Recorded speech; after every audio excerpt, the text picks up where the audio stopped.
The City of Bradenton, West Manatee, and Southern Manatee fire departments all responded, as well as Manatee County EMS. 4 children were pediatric traumas and were flown up to Tampa General. At one point in time, a local park nearby at GT Bray Park, there were 3 helicopters at one time landing on the soccer fields there. And it was pretty moderate winds that night as well. I witnessed everything from CPR to firemen literally running into burning buildings to save people. One pet was lost, but many were saved. In the end, thanks to the heroics of our first responders and that father, and to the grace of God, no one died in this event.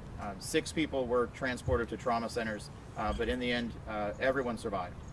But now, all of these families have lost their possessions. Right? The Red Cross gave them a debit card with $900 on it the night of the fire, which is greatly appreciated. But as we all know, if you have a family, $900 doesn't take you very far, especially when you have no place to go. So I started this GoFundMe. We've raised $12,500 so far, and this weekend is going to be the final push to raise money for the families, because on Monday I want to start distributing the money to the families Monday of next week in time for Thanksgiving. They have medical bills, of course. They've been displaced from their home, and they also have virtually all of their possessions have been lost at this point.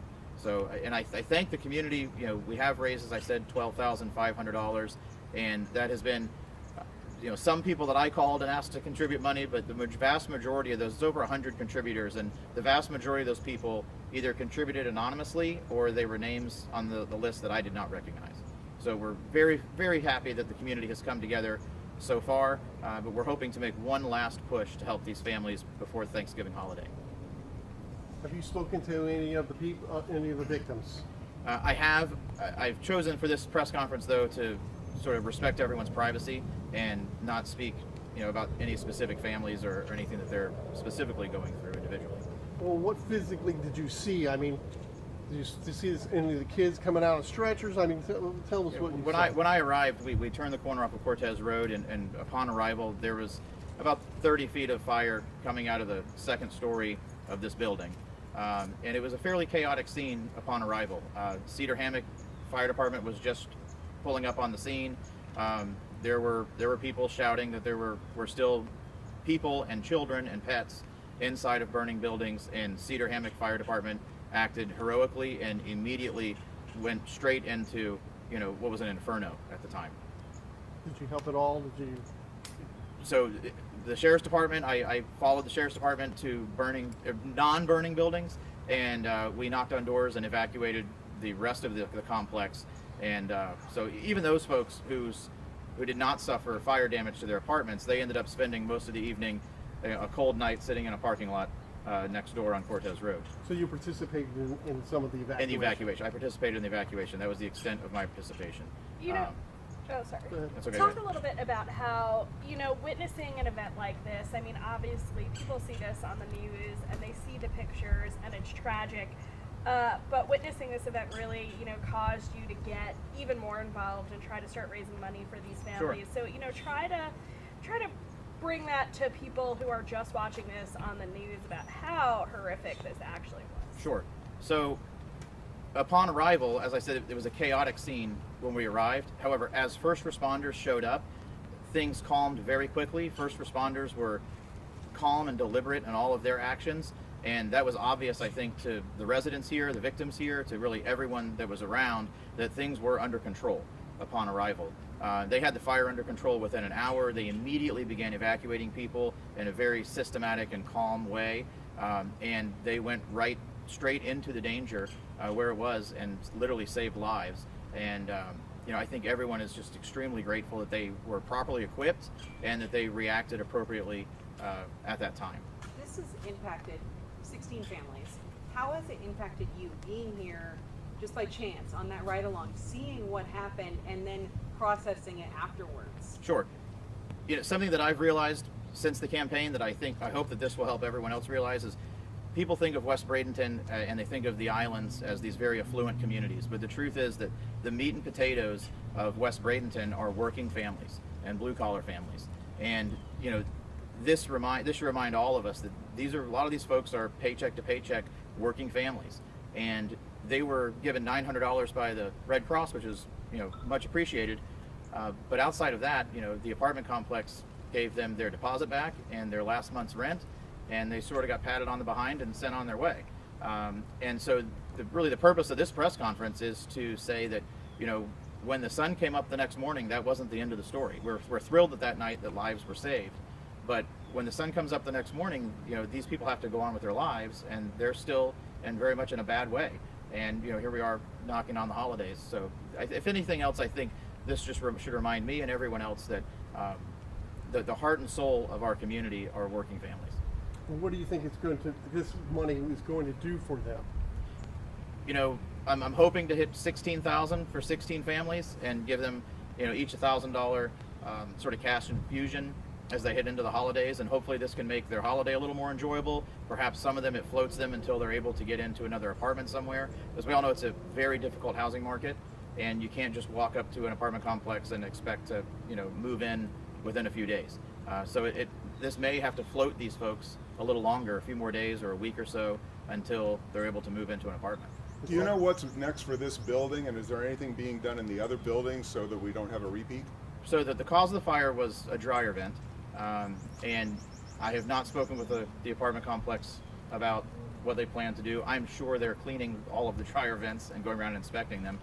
This building appears to be a total loss.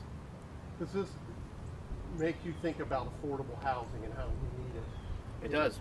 So the county commission had a long discussion last night about the issue of affordable housing in Manatee County and in the entire state of Florida. We're putting together our state agenda packet before we go up to Tallahassee to ask for money. And inflation in the last year has hit housing particularly hard, especially in Manatee County. We still have huge numbers of people moving into Florida, over 1,000 people a day, and at times it feels like half of them are moving to Manatee County. And so, you know, there's a lot of growth going on out east, but that is added to the pressure in West Bradenton because there's really no room to expand, and we really haven't added any homes in West Bradenton.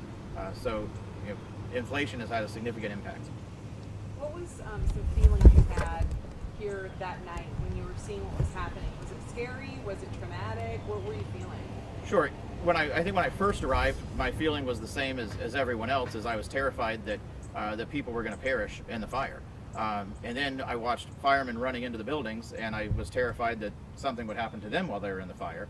But then a little bit of calm did start to set in as it was clear that the first responders, you know, clearly knew what they were doing. They were working together, and they had the scene, you know, fairly under control. And you felt better when you saw the sheriff's department evacuating everyone else out into the other parking lot, that you knew that at least things were contained into one building, and that the fire department was attacking that building as viciously as they could. Was it emotional at all?